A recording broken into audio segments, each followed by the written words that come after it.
धरती गगनवा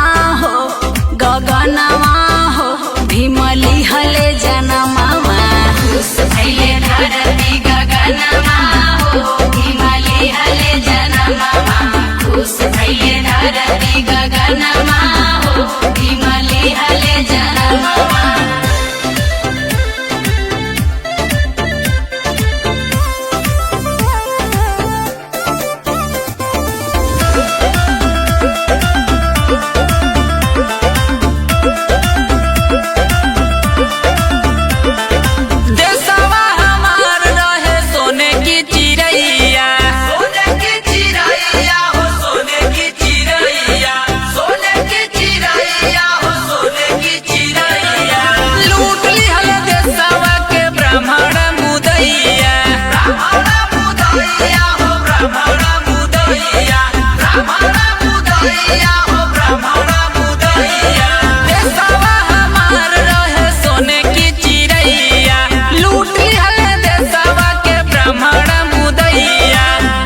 नीच के रहे जब चलनवा हो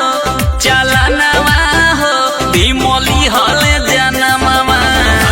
अप्रैल के महीनावा हो भीम लिहले जनमवा।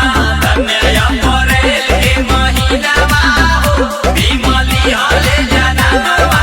माता भीमा बाई के अंगनवा हो भीम लिहले जनमवा। माता भीमा बाई के अंगनवा हो भीम लिहले जनमवा।